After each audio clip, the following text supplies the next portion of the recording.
Good afternoon, reception. For today's story time, I have chosen a book which is about a fairy tale character, but it is a retelling of this fairy tale. So it isn't from the point of view of our main character, it's from the point of view of another character, and it is called Seriously, Cinderella is so annoying.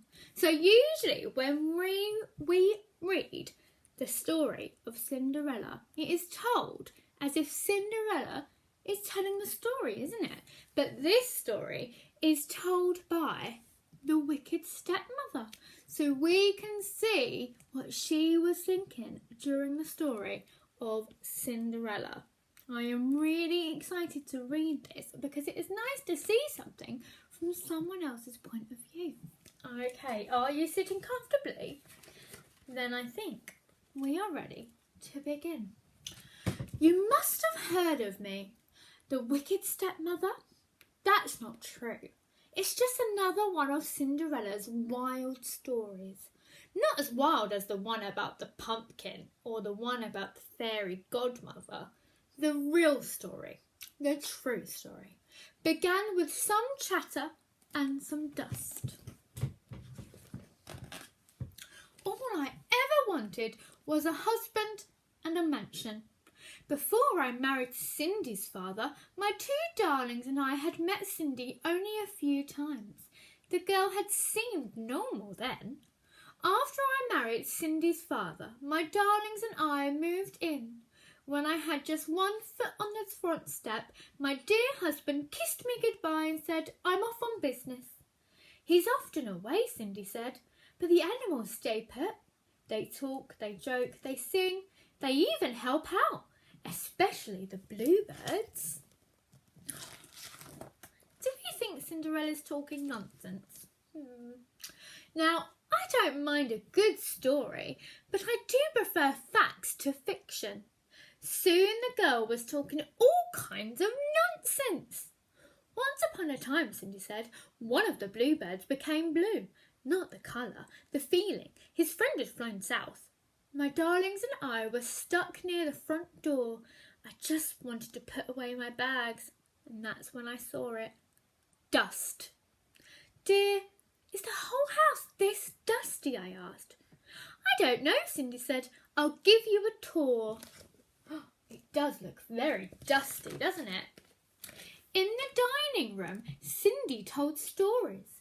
In the study, Cindy told stories non-stop.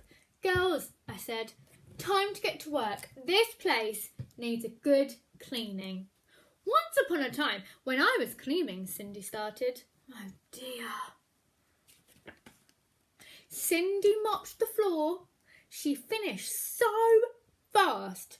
My darlings had barely started.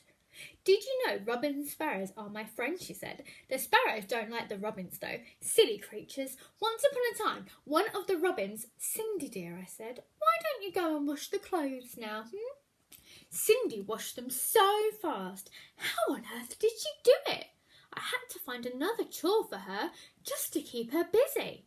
"If there's one thing squirrels love, it's washing clothes," Cindy said. "The rats, though, would rather iron. You know, one day Squirrels and rats doing laundry? Stop telling such foolish stories," I finally said. Do we think Cinderella's stories are foolish? Time passed, but nothing changed. In the garden, Cindy told stories. In the kitchen, Cindy told stories. At dinner, I couldn't hear myself think. "Dear, please," I said, "stop talking." Cindy didn't stop.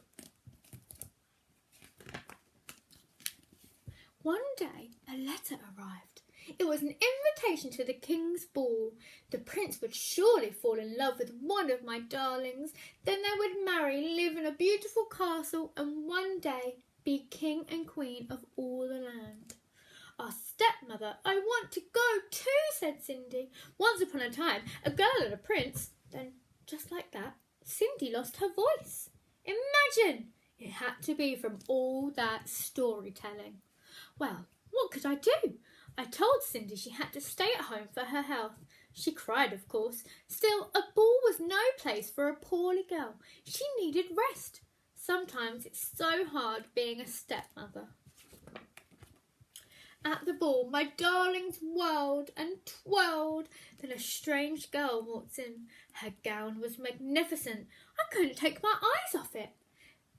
I wondered how much it had cost and if my seamstress could copy it for me. The prince and the girl danced and pranced. My poor darlings were left princeless. A few days later, the prince made an announcement. A glass slipper had been left at the castle. The prince would marry the girl whose foot it fitted. A big chance.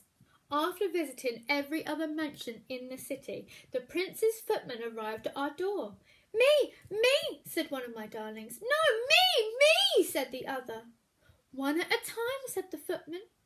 Each girl tried, but the shoe didn't fit.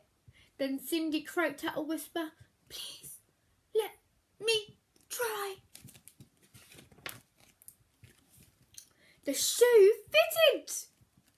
Cindy pulled out the other glass shoe from her apron pocket. What? My darlings cried. Cindy croaked again. She said something about a pumpkin coach and mice that turned into horses. She even added a fairy godmother. Please, there is no such thing. I must say, though, I still don't know where she got those shoes. A few days later, the prince married Cindy. Poor man, he had no idea what he was getting himself into. We, on the other hand, lived happily ever after. Oh, well, now that is a very different version to the story that we read, wasn't it? But I did like it. I hope you all enjoyed it too. Have a fantastic afternoon and I'll see you all again tomorrow. Adios everyone. Bye.